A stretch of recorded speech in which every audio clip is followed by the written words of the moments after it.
Bonjour mes amis, que Dieu vous bénisse, que le Saint-Esprit vienne vous donner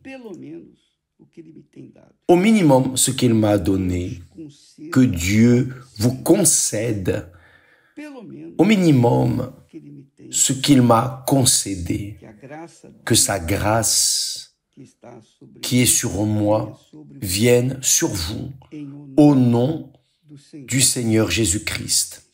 J'aimerais d'attirer votre attention sur un fait qui peut-être vienne résoudre les problèmes de doute que beaucoup de personnes ont en relation à Dieu. Une ignorance naturellement, parce qu'elles ne connaissent pas la parole de Dieu. Les personnes pensent que Dieu fait exception de personnes. Non, il ne le fait pas. Il ne le fait pas. Il agit dans votre vie en réponse à ce que vous faites ou offrez à lui. Lorsque vous, moi, nous offrons à Dieu notre vie, lorsque nous mettons notre vie sur l'autel de Dieu, alors, en accord avec cette offrande, si elle est sincère, je ne parle pas d'argent, non. Je ne parle pas de propriété, je ne parle pas de choses physiques, je parle du cœur. Quand la personne offre son cœur, qui est l'essence de sa vie, lorsqu'elle remet son cœur à Dieu sur l'autel, en réponse, Dieu vient à sa rencontre et il exauce cette créature. Voyez bien, faites attention. Voyez ce que Dieu dit, là dans l'Ancien Testament. Comment il agissait dans l'Ancien Testament? Dans l'Ancien Testament, il n'y avait pas Jésus. Il y avait les prophètes, il y avait les sacrificateurs, mais il n'y avait pas un intercesseur en faveur du peuple. L'intercesseur viendrait après la tribu de David. Il naîtrait de la Vierge Marie et viendrait à être le Sauveur. Mais jusqu'alors, faites attention. Ici, il est écrit, Dieu parle à son peuple, là, dans l'Ancien Testament. Il dit, spécialement avec son sacrificateur ou sacrificateur Élie, il dit, si un homme pêche contre un autre homme, Dieu le jugera. C'est ce qui arrive et qui arrive dans ce monde. Quand une personne vole, quand une personne tue, quand une personne transgresse la loi des hommes, alors, dans la loi des hommes, il y a les juges qui vont le juger. C'est ce que Dieu dit. Si un homme pêche contre un homme, Dieu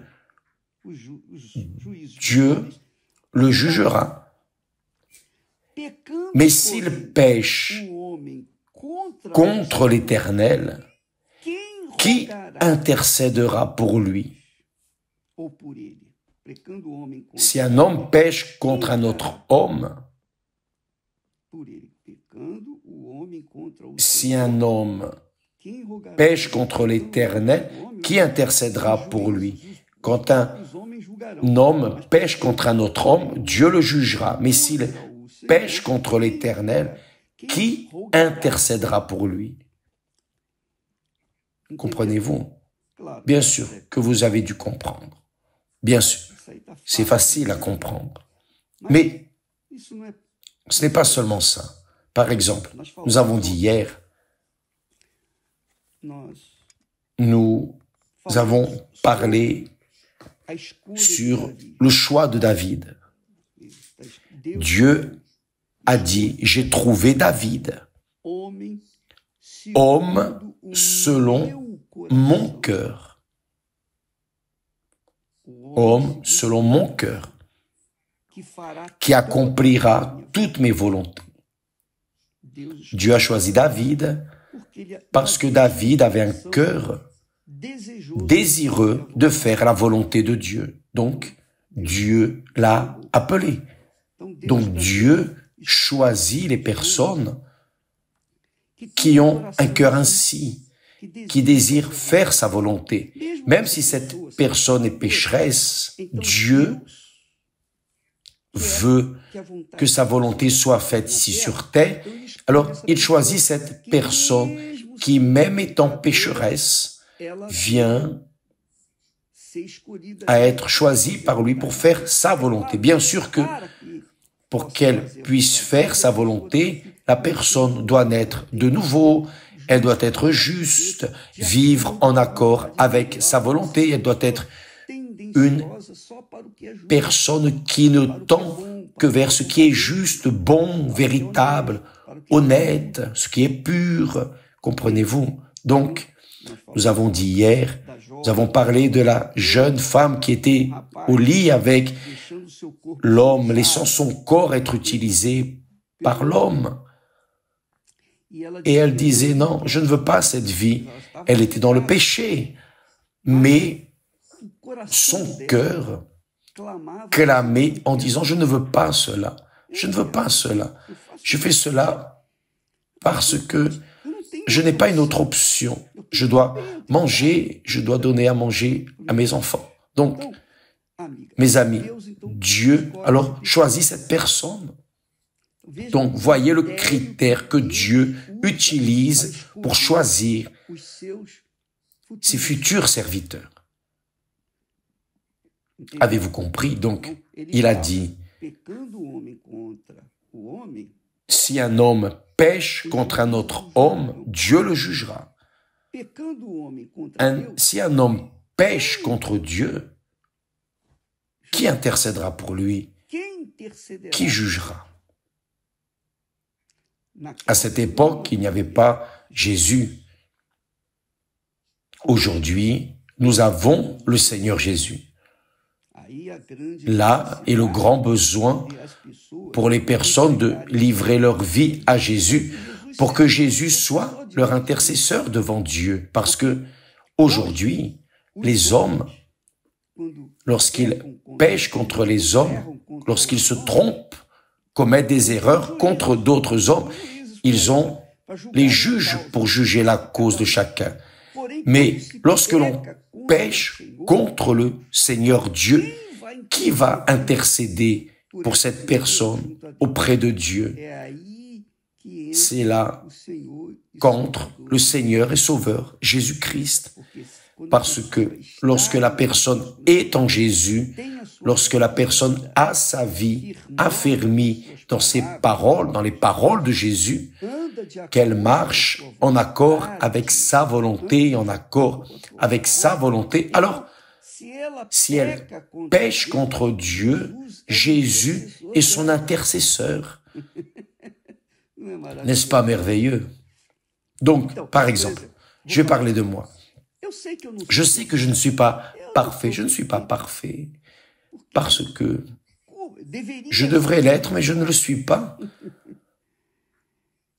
J'ai mes erreurs, mes failles, mes faiblesses, parce que si nous ne nous trompons pas avec les mots, nous nous trompons avec les pensées parfois, et lorsque ce n'est pas avec les pensées, c'est avec les mots.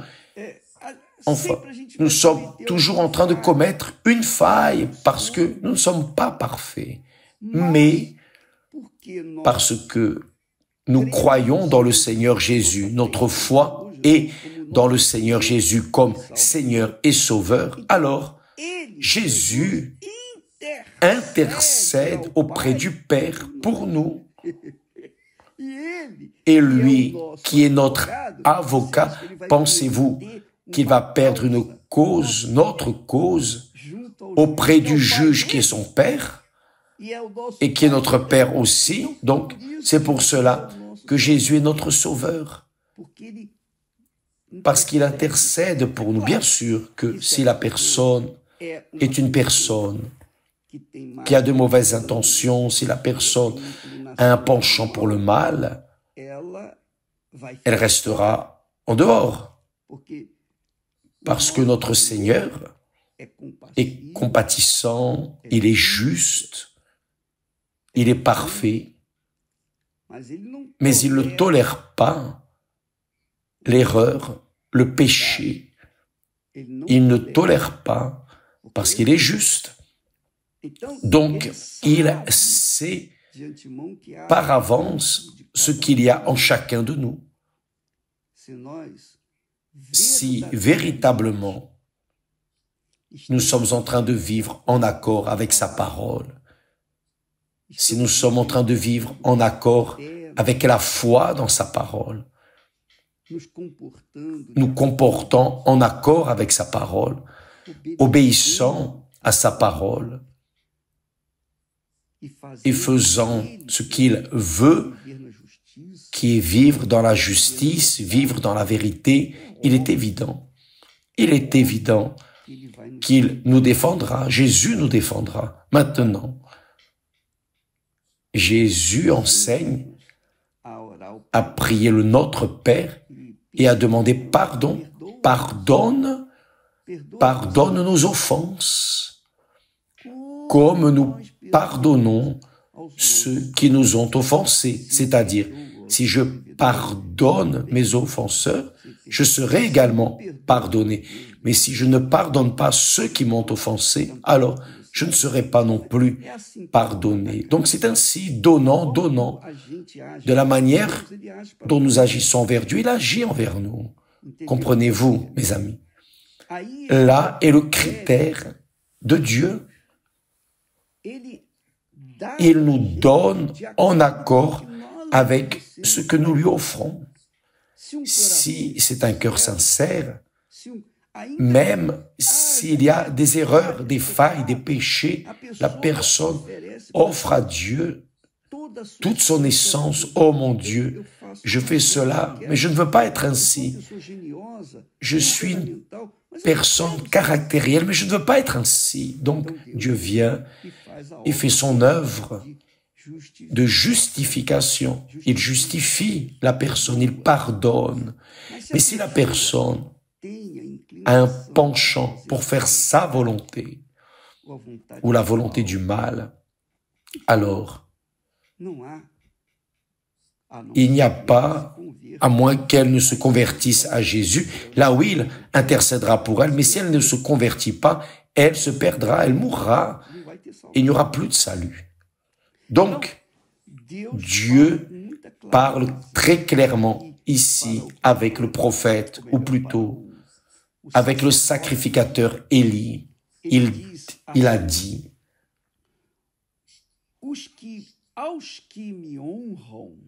car j'honorerai celui qui m'honore, car j'honorerai, Dieu est en train de parler, car j'honorerai celui qui m'honore, mais ceux qui me méprisent seront méprisés. Donc, voyez, vous comprenez immédiatement que avec Dieu, dans la relation avec Dieu, il n'y a pas cette chance ou de hasard. Ah, si j'ai de la chance, je serai béni, sinon je serai maudit. Rien de tout cela, ça n'a rien à voir. Ce que vous offrez à Dieu, si votre cœur est sincère devant l'autel, devant Dieu, alors Dieu pardonne, lave, purifie, transforme, vous donne un nouveau cœur, fait de vous une nouvelle créature. Maintenant, si votre cœur sur l'autel n'est pas sincère, vous voulez négocier avec Dieu. Ah, voilà, Seigneur, je te donne ceci, je te fais mon offrande et tu me bénis là. Non, ce n'est pas un jeu, ce n'est pas une négociation. Ce n'est pas une négociation. C'est une question d'intelligence. Seigneur, voici mon cœur sincère. C'est ce que Dieu a trouvé en David. David était un homme sincère de cœur. C'est pour cela que Dieu l'a béni. Et il a fait naître de lui le Sauveur. Jésus est venu de David, de la lignée de David. Parce que Dieu l'a honoré, il a honoré David, si bien que Jésus est appelé fils de David, c'est-à-dire descendant de David. Voyez comme David a été honoré. Voyez comme le propre roi David a été honoré, même en s'étant trompé, failli.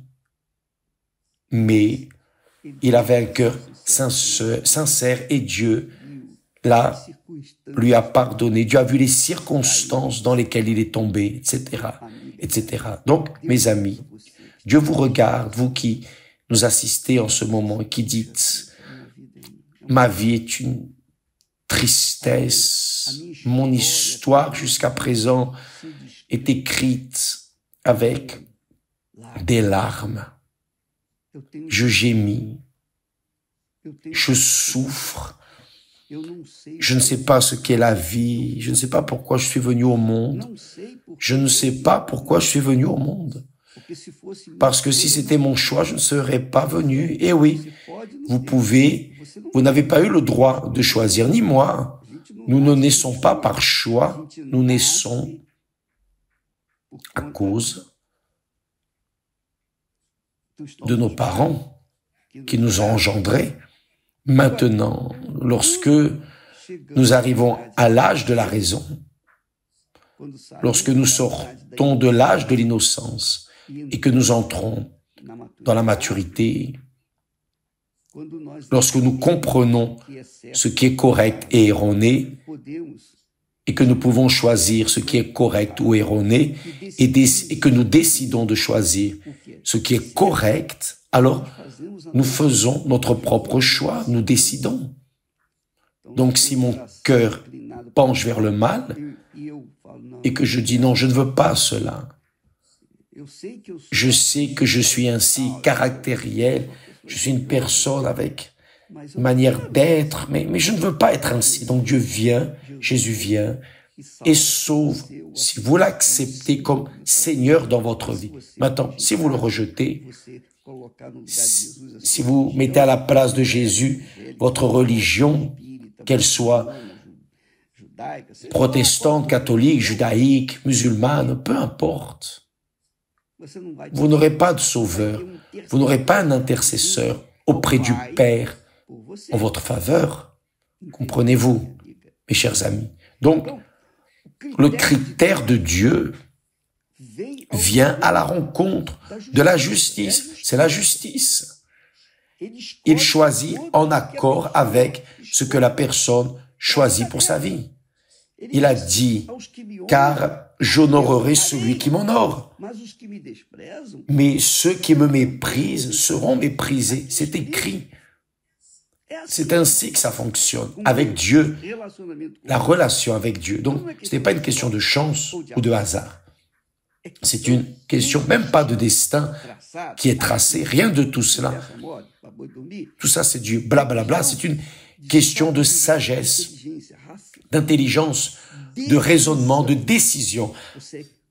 Vous écoutez la parole de Dieu, vous comprenez et décidez de suivre ce qui est correct ou de continuer dans la vie erronée. C'est vous qui décidez. Si vous décidez pour ce qui est correct, vous aurez Dieu lui-même dans la personne du Saint-Esprit qui vous conduira jusqu'à son Fils, Jésus, qui vous sauvera et par conséquent sera votre intercesseur durant toute votre vie ici sur terre. Et ensuite, vous hériterez le royaume des cieux. Comprenez-vous? Je vais répéter ici un peu parce que cela est si important et fondamental dans notre vie quotidienne, car ça ne dépend pas de religion, de chance. Ah, je suis né sans père, je ne sais pas qui est ma mère, rien de tout cela. Ce qu'il y a à voir, c'est cela. Aujourd'hui, vous êtes adulte, vous savez comprendre, vous savez raisonner, vous prenez la parole de Dieu, vous comprenez la parole de Dieu et vous décidez d'obéir, alors Dieu sera avec vous. Mais si vous décidez de rejeter la parole de Dieu, alors il va aussi vous rejeter. C'est ainsi que ça marche. Si un homme pêche contre un autre homme, Dieu le jugera. Mais s'il pêche contre l'Éternel, qui intercédera pour lui? Car j'honorerai celui qui m'honore, mais ceux qui me méprisent seront méprisés. Donc, c'est une question de décision. Ce n'est pas une question de chance ou de destin. C'est une question de décision personnelle. Ça ne dépend pas du pasteur, de l'évêque, de l'église, de la religion. Ça ne dépend pas si votre père était bon ou mauvais. Cela ne dépend de rien. Cela dépend de votre décision. Vous ne pouvez pas lancer la culpabilité de votre vie de disgrâce sur vos parents, sur personne. Votre vie est le résultat de ce que vous offrez sur l'autel, votre cœur sur l'autel. Si votre cœur est sincère, Dieu va l'accepter et va faire de vous une nouvelle créature. Il va vous donner un nouveau cœur. S'il n'est pas sincère, vous pouvez mettre toute votre richesse sur l'autel, ça ne marchera pas. Parce que Dieu voit le cœur, il voit le cœur. Il a vu le cœur de David. Et le cœur de David était en accord avec son cœur, grâce à Dieu. C'est merveilleux, n'est-ce pas? Car on ne dépend ni de chance, ni d'argent, ni des autres personnes, ni de patrons, d'employés. On ne dépend de personne. Vous volez seul et vous allez où vous voulez, au nord, au sud, à l'est, ouest, où vous voulez, dès l'instant où vous êtes sur les ailes du Très-Haut, conduite par le Saint-Esprit. Que Dieu vous bénisse tous et à demain. Maintenant, avant de terminer, laissez-moi vous dire, évêque, que dois-je faire? Bien, l'Église universelle travaille sans interruption, jour et nuit. Que ce soit la journée dans l'Église, recevant les personnes, accueillant les personnes, cherchant à faire ce que Dieu a dit de faire, guérir les malades, délivrer les opprimés, etc. Le soir, nous avons une vaste programmation sur la radio, Internet, la télévision, enfin, l'Église travaille 24 heures sur 24. Et ceux qui écoutent la voix de Dieu, la parole de Dieu, et veulent être aidés, alors ces personnes peuvent venir, car elles seront reçues. Celles qui ne veulent pas, patience. Mais la semence est lancée. La terre qui accepte la semence donne du fruit. La terre qui n'accepte pas la semence, qui est la parole, reste là, vouée à l'échec. Donc, ce dimanche, rendez-vous un service. Allez vers une église universelle. Et je parle de l'église universelle, car nous invitons à ce que nous offrons ce que les personnes, si les personnes veulent venir recevoir, c'est le Saint-Esprit. Sans le Saint-Esprit, vous ne pouvez pas être sauvés. Vous ne pouvez pas.